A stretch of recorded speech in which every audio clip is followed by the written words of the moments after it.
Hello everybody, welcome back to my 320 sim. Today we're going to be doing a bit of a review video, and that is of what you see in front of you here, the ROWSFIRE A109, an Airbus ECAM and Switching panel, obviously from ROWSFIRE. It came in the post after a good month of waiting, and yeah, I thought I would share my thoughts on this item. I haven't seen any other reviews out there, so I thought it might be worthwhile if I upload one. So as I say, welcome back everyone to my 320 sim. Here we have the ROWSFIRE A109. This is an Airbus style ECAM and switching panel. According to their website, ATT-ADIRS and EIS integrated panel. It retails, well, I should disclose, this is version 1. This was the only one that was available at the time that I placed my order, which was about a month ago. And now looking on their website, they only have the version 3. I don't know what happened to version 2, but version 3 is the only one you can get, and that retails now for $249.99. I think this one was $229. They do pay with PayPal. You can split it across 3 installments if you wanted to do that. That was an option that I took. It seems quite pricey for what I would say is a 3D printed panel, but I will leave you to make up your own minds as the video goes on. As I say, I can't comment on their latest version, the version 3, as I don't have that. I did ask them in an email about upgrading to version 3. However, I believe my order had already shipped and they didn't come back to my email, so I don't know whether an upgrade was an option or not. But we'll be looking at version 1, so that's what you see in front of you today. Comes in this lovely looking box with Airbus printing all over it. If I turn the box around, you can see we've got the whole cockpit, by the looks of it, printed all around. It's a nice high quality print. It feels very nice to the touch. It is just a box at the end of the day, but it's nice nonetheless. And then also in the package came this, which I believe to be just information, frequently asked questions kind of card. About if there's defects and stuff like that. I'll put that to one side. We'll open up the box and see what's inside. Alrighty, so I've opened the box. As you can see, it just folds out like a normal box, and we've got some paperwork first of all. And I believe if you've seen ROWSFIRE products on the internet before, then you'll know what this is. This is how you get hold of the software to make the unit run. The unit runs with Mobiflight. Those of you who know my sim, it all runs through Mobiflight anyway, so I'm not going to be downloading Mobiflight from the card. I will need to download the configuration file for Mobiflight though. Putting those to one side, we've got a lot of foam packaging by the looks of it to begin with. There's a USB and USB-C, I believe that is, cable, which will be how we plug the unit into the computer. Removing the foam packaging leaves us with the unit in a bag. The unit slides out of the plastic bag and you'll see the unit itself. So as I say, this is the ECAM and switching panels. At first glance, the colour seems slightly off, slightly faded, kind of a purpley blue hue to it. I don't know whether it's just the lighting in the room, but when I did hold this panel up to the rest of my build, the colour doesn't match any of the other panels that I have. Winwing MCDUs and FCU is a more blue. This is like a faded purple. The actual print quality is fairly decent. The text is all nice and sharp. You've got all the buttons are printed as well. It is very fragile. There is a scratch there that you can see, and that was where I tried to install it in my pedestal. If you was to just knock it with a screwdriver or something, it does scratch. That's what that is. It's a shame, but the real things are pretty battered and bruised. They've got paint chips, the lot. Let's take it out of the box and I'll show you around. Okay, so out of the box, here you can see we've got the cable and the panel itself. Now this ECAM and switching panel, it is 2 cockpit panels combined into one. They share a common PCB. It does have an enclosed casing around it, which if I turn it around, you can see, got the case. It's just plastic. Got these mounting holes by the looks if you wanted to mount it that way. And there's our socket for the USB-C cable, which is nicely on the back. I noticed in the pictures when I ordered this unit, it was actually here on the side. It's nice that they've redesigned that. it makes more sense. If I bring it up to the camera, you can see what I was saying. It's quite sharp, the printing on the text, so that's all good. You might also be able to notice here we've got the lines from the 3D printing of the knobs and switches. They are obviously 3D printed, but overall they're not terrible. I would say they are slightly smaller than we have in the real aircraft, especially these ones across the top. I think in the real thing they're a bit bigger. These ones feel pretty accurate. They're also 3D printed, and they're a bit closer, I would say, to the size of the real ones. You can see 3D printing there with the lines on it, but it's not bad. I mean, there's enough detail. Buttons wise, we've got all the buttons on the ECAM side of things. We don't have the guard over the emergency cancel, that's a shame. But the buttons are all there. They're all a tactile feel, so they click when you press them, which is nice. The real aircraft, they don't click quite as hard as that, but I assume that's just because we use it so much that it's become more of a softer click. The dials, they're very smooth, which is nice. They turn nicely. They're just potentiometers that have been installed. Same for these ones. Again, they're just selectors. They have a nice click when you turn them. Locked as well, so if I bring this up here, you'll see that when we go to turn it, you can't turn it beyond the point it's supposed to turn to. What I would have liked to see is the selector actually match up with the line. It looks like they've used 30-degree increments on the selectors. I think 45 would have been a bit more appropriate, just so that the knob actually matches up with the line. I don't know if you can see that very clearly, but it sort of turns to about halfway, just over halfway. Down the side, obviously you got the hole so that you can mount it into a pedestal if you wanted to. Okay, so what I'm going to do now is I'll plug it into the computer, we'll get it fired up, and I'll show you how easy it is to set up with Mobiflight. Spoiler, it's very easy. Okay, so we've got the unit sat on top of the box so that you'll be able to see the monitor behind. So first of all, I'm going to plug it in via USB to the computer using the cable that came with the unit. Plugging it in, first thing you'll notice is the whole thing lights up. So all the backlighting comes on. It is much brighter than the camera really makes out. It is overwhelmingly bright on version 1. And the thing that sucks is it's not dimmable, which is why I emailed them about upgrading to version 3, because version 3 has got a light synchronization function with the simulator. So yeah, it's a shame that I couldn't get that version, but still, nonetheless, version 1, it's got backlighting. It is a warm white, I would say, backlight. It's almost amber, actually, in terms of colour. And it lights up the bits that you would expect it to, all the text around the dials and across the top on the switching panel. One area that lacks is it doesn't light up the text on the selector buttons, which is a shame, because in the real thing, obviously we have those words lit up as well. When you scan the QR code, it takes you through to Google Drive, and this is what you're faced with. So you've got 2 folders. Nicely labelled 1 and 2, so you know the steps that you're going to take. We've also got a tutorial guide here, and we've got a video by the looks of it on how to use ROWSFIRE products. If we click on install the software, we've got Mobiflight connector, so that's the software that interfaces hardware with the simulator. And we've got FSUI PC7. One that we want the most is Mobiflight connector. We've also got the configuration files. This is how we interface the panel through Mobiflight. So that all that we have to do as the end user is load up Mobiflight, plug in the unit, and load up the config file. Alrighty then, here we are. So we've got the panel in shot here, and we've got Mobiflight loaded up on the right hand side there as well. So it's very easy.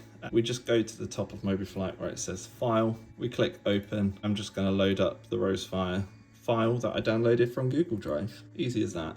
Comes up with a pop-up, so because this is the first time we're loading up this config file, we want to assign it to the respective panel. We're going to select the orphan serial, and we've got down here the connected module. That's obviously this. Make sure we've got that selected, and then just click assign. And it's as easy as that. So what I'm going to do is I'm going to press test, and all of the lights on the ECAM buttons should flash in sequence. I'm going to load up into Flight Simulator, load up the Phoenix, and then hopefully we've got this all set up with the Phoenix. We'll scroll down, have a look at the in-sim ECAM panel and compare the two. How's that? That's not too bad, is it? Right then, so Mobiflight's running, the panel is linked, it should be synchronized with the sim. I'm noticing that the door button on the actual panel is lit up, it's not in the sim. Bit bizarre, but I don't know, let's press it, see if it disappears. Yeah, it's disappeared now. Maybe it's just where Mobiflight's launching. Right, let's go through and make sure that everything's working as it should. So again, this is the untampered with config file. All we've done is link it to the sim.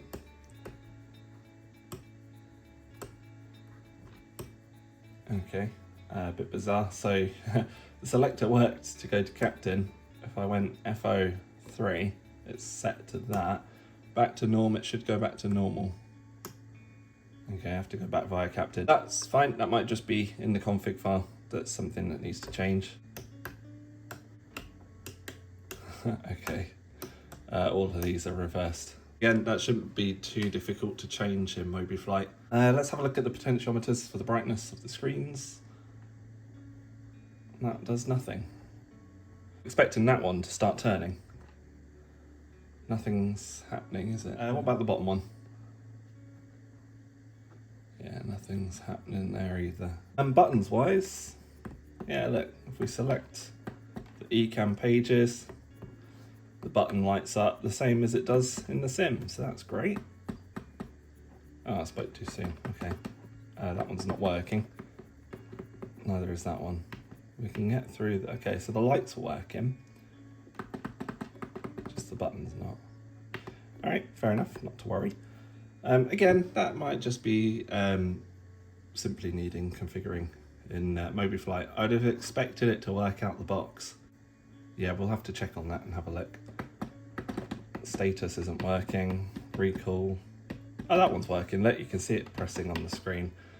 What about the clear button? Let's check that. So if I press take off config, so they are both lit up, that's great. So if I press clear, okay, nothing's happening. What about on this side? Nothing's happening. If I click it in the sim, I would expect the status light to come on as well. It does. So the lights are all working, it's just some of the buttons aren't. I'm going to be right back and I'm going to have a play around in Mobiflight and see if we can get everything working as it should. Alrighty, welcome back. So I've had a good tinker around in Mobiflight. There were some things that hadn't actually been assigned any function, such as the FO3 on release function needed to be set for normal, which it now works, as you can see. If we set FO on 3 and then set it back to normal, the selector in sim works correctly. I had to swap around the functions on these ones so that they do the right thing now.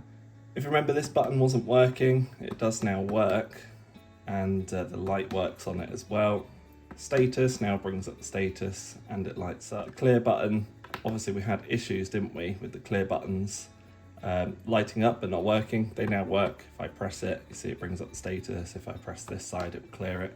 The potentiometers, if you remember, they weren't working to dim the screens. I assigned them, but they're now doing weird things where they're only moving part range and in reverse. I'm going to have another bit of a play around to get that working. Almost as if the potentiometers have been wired in backwards. I mean, we'll have a go with the Mobiflight software in a bit more depth and I'll see if I can get those working. The buttons and everything, they were working as they should. I tell you what, if we go up to the overhead lights test, if I set that to test, I'd expect all the lights to come on, which they do.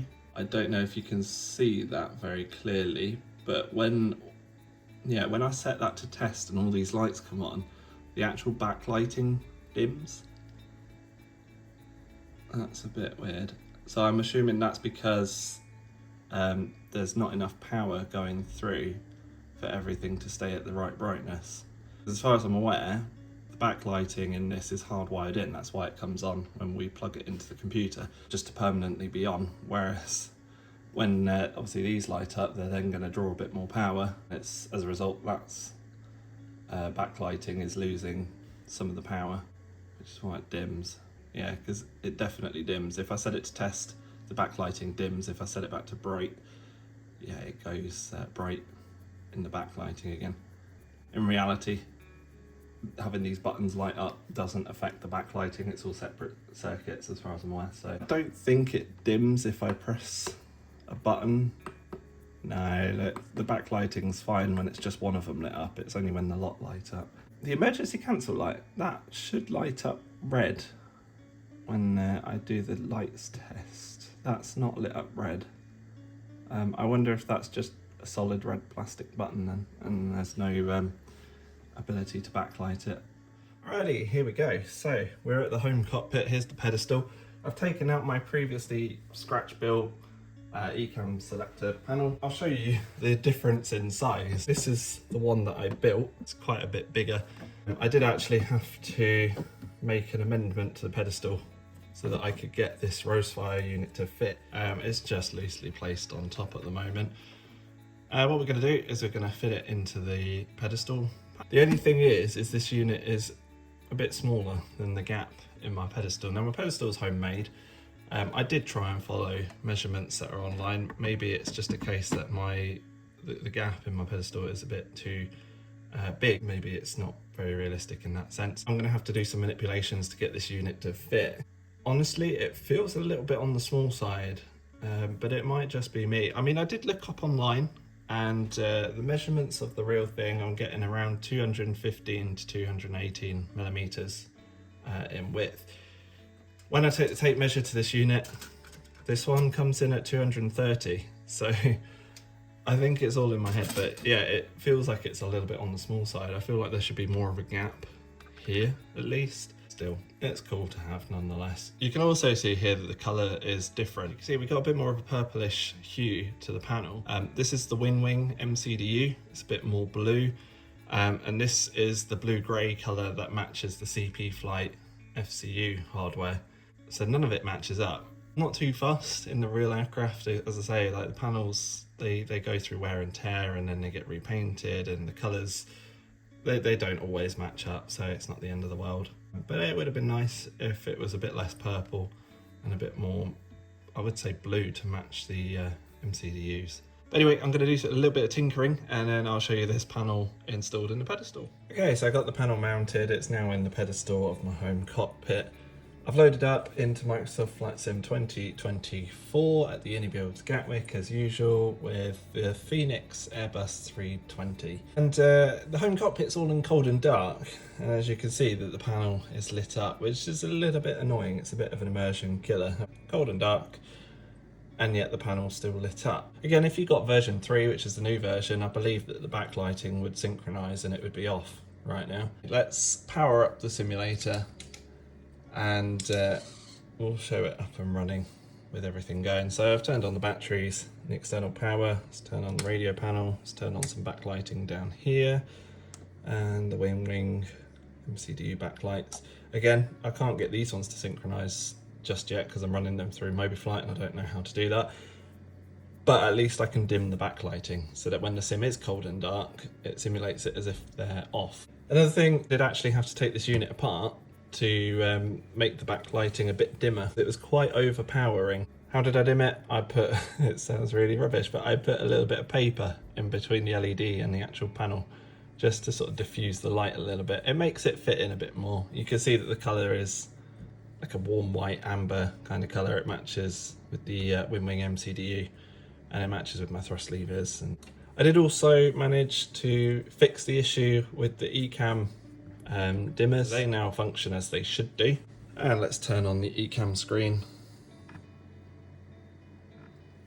You can see that the screen actually starts to turn on. I do the annunciator light again. You see it all lights up with the rest of the cockpit. It integrates nicely in that regard. You still notice the dimming of the backlight. In terms of getting it to fit, so I've had to mount the panel onto a little bit of wood on each side, and then that wood is what actually sits on my pedestal. There is a gap at the top. I can't get it to go any further forwards, but again, that's just a limitation of my pedestal and not actually the panel itself. So I suppose final thoughts on this unit then. So if you was to buy it now, $249.99. Version 3 apparently includes backlight synchronization to the simulator, so that's good. It also now apparently has an aluminium alloy shell. This one has the plastic back box, as I showed you. It is at the cheaper end of the market for these things. If you look at places like Mobiflight and Scalarki, you're going to be paying a lot more. For the same panels from Scalarki, it's £318. That is including the 20% tax for the UK. Mobiflight, €289, and then you have to add the tax on top. So they are more expensive. That said, I feel like they would be a higher quality item. This one, as good as it is, it's more geared, I'd say, towards casual flight simmers. It does fit in the home cockpit. It does what it's supposed to. Quality-wise, I mean, I'd say it's probably just a little bit below Winwing. They're not a huge company though. As far as I can tell, ROWSFIRE isn't a huge company, so what they are doing is pretty good. They're trying to do it on the cheaper end of things, I think. It was a bit annoying having to go through Mobiflight and configure everything to get it working properly. I would have expected that out the box. If you're a complete novice to Mobiflight and this will be the first time you're installing it, the last thing you want to do is have to faff around with trying to get things working. And I have seen that other people have got various other panels with issues with LEDs not lighting up and buttons not working and stuff. And again, I think that's probably just down to the Mobiflight config files, but it would be good to see if they could iron out all of those problems. Another thing is the delivery time. So this came from China. I placed the order for it on the 16th of September. I waited and waited, and then eventually I got a notification that it was shipping on the 9th of October. That's a long time to wait. Truthfully, at one point I thought, have I bought something that doesn't exist? Have I actually just, you know, like, have I given my money to someone and they've done a runner? Thankfully not. But yeah, it gets you questioning. Once it was actually in the shipping service, it wasn't too long to wait. I mean, all in all, I probably waited a month. I didn't want to pay extra to have it fast-tracked. It says it ships within 14 to 30 working days. So I suppose that's their get out for it. But it took ages. So let's round up my thoughts on it then. Looks-wise, it's alright. It looks like the ECAM and Switching panel, which is good, because that's what it's meant to be. To me, these knobs across the top look a bit smaller, and it would be nice if the text could backlight as well. Functionality wise, again, Mobiflight, if they can iron out the config file issues, that would be great. Also with the backlighting, it's too bright by default, and it would be nice if it synchronized with the sim, which, to be fair, that's something that they've now fixed in the newer release of the panel. Value for money, that's a tricky one. This isn't something that was sent to me by ROWSFIRE for review. This is something that I genuinely bought. Do I feel like it's good value for money? I would say it's okay. For casual simmers, overall, I'd say for casual simmers, desktop flight simmers who just want a panel to help with having to avoid scrolling the mouse around, it's brilliant. You know, it does what you want it to. It does the buttons, it's got lights, what more could you want? For someone who's building a home cockpit, I would explore other options. Those are my honest views. At the end of the day, it's for you all to make up your own minds. If you've got ROWSFIRE products, let me know in the comments below and let me know what your thoughts are on them. I'd be interested to know. If you have this specific panel, or the version 3 even, I would also be keen to know how you find it and if you enjoy using it. And finally, if you've enjoyed the video today, then please do engage by leaving a like and subscribe to the channel, and I look forward to hearing from you all in the comments. I'll catch you all on the next one. Bye bye.